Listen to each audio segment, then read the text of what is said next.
ઝઘડિયાના રાજપારડી ખાતે ભગવાન બિરસા મુંડાની 150મી જન્મજયંતિ વર્ષની ઉજવણી નિમિત્તે રાજ્ય કક્ષાના મંત્રી જગદીશભાઈ વિશ્વકર્માના અધ્યક્ષસ્થાને વિશેષ કાર્યક્રમનું આયોજન કરાયું હતું।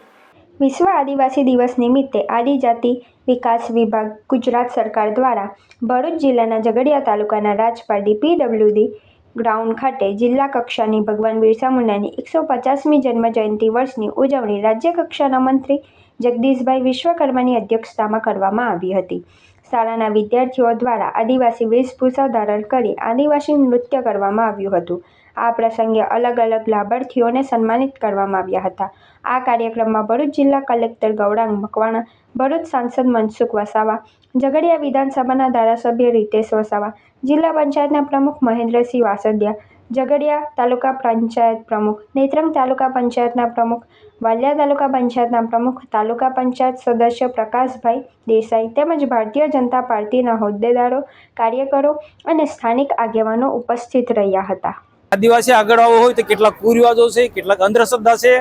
અને કુરિવાજો અને અંધશ્રદ્ધાને છોડીને સાચું શિક્ષણ, અંગ્રેજી શિક્ષણ પ્રાપ્ત કરવાનું, ગુણવત્તાવાળું શિક્ષણ પ્રાપ્ત કરવાનું એ સંદેશો જન સુધી પહોંચે અને સાચા અર્થમાં દેશના પ્રધાનમંત્રી નરેન્દ્રભાઈ મોદી સાહેબ જ્યારે સમૃદ્ધ ભારત બનાવવા માંગે છે, આત્મનિર્ભર ભારત બનાવે છે, દેશને એક મજબૂત ભારત બનાવવા માંગે છે, હર હાથ કો કામ આપવાની વાત કરે છે, તો તેવા સમયે બિરસા મુંડાના જીવનમાંથી પણ પ્રેરણા લેવી છે, ડૉક્ટર બાબા સાહેબના જીવનમાંથી પણ પ્રેરણા લેવી છે અને નરેન્દ્રભાઈના મનમાંથી મનની જે વાત છે સાચા અર્થમાં ગરીબોના ઉત્થાનના માટે, આદિવાસીઓના ઉત્થાનના માટે અનેક પ્રકારની કલ્યાણકારી યોજના લઈને ચાલે છે અને આપણા ગુજરાતના માનનીય મુખ્યમંત્રી એને ભૂપેન્દ્રભાઈ પટેલ સાહેબ પણ મોદી સાહેબને ફોલો કરે છે અને અલગ અલગ પ્રકારની ગુજરાતમાં પણ આદિવાસીઓને કલ્યાણકારી યોજના લઈને ચાલે છે। આ યોજનાનું વર્ણન કરવા જાઉં તો ઘણો બધો સમય લાગે, પરંતુ આજનો પ્રસંગ એટલો જ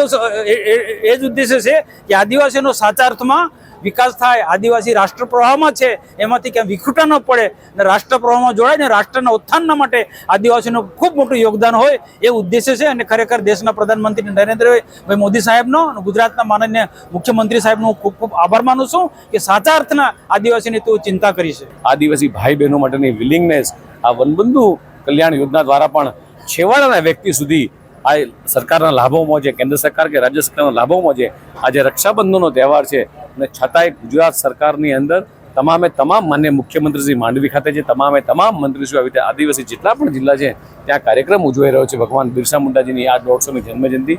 કે આદિવાસી દિવસ અને સેલિબ્રેટ કરવા જઈ રહ્યા છે અને રાજ્ય સરકારને આપણે જોયું કે દીકરા દીકરીઓને ખેલો ઇન્ડિયા અંતર્ગત માત્ર ભારતમાં નહીં પણ દેશ વિદેશમાં રમવા માટે જઈ શકે આ પ્રકારની સગવડો કેન્દ્ર સરકાર ઊભી કરી છે। સાથે સાથે હમણાં જ એક જણને આપણે એમનો દીકરો જઈ રહ્યો છે જર્મની ઉચ્ચ અભ્યાસ માટે, એટલે સામાન્ય પરિવારના દીકરા દીકરી જ ઉચ્ચ અભ્યાસ કેળવી શકે, ફોરેન જઈ શકે એવું નહીં, પણ આદિવાસી ભાઈ બહેનોના દીકરા દીકરી પણ છેવાડાનો ગામનો વ્યક્તિ પણ ઉચ્ચ અભ્યાસ કરી શકે, ડૉક્ટર બની શકે, એન્જિનિયર બની શકે, આવી તમામ પ્રકારની સુખ સગવડો એ રાજ્ય સરકાર હોય કે કેન્દ્ર સરકાર હોય એ આપી રહી છે। આપણા સૌના માટે આ આદિવાસી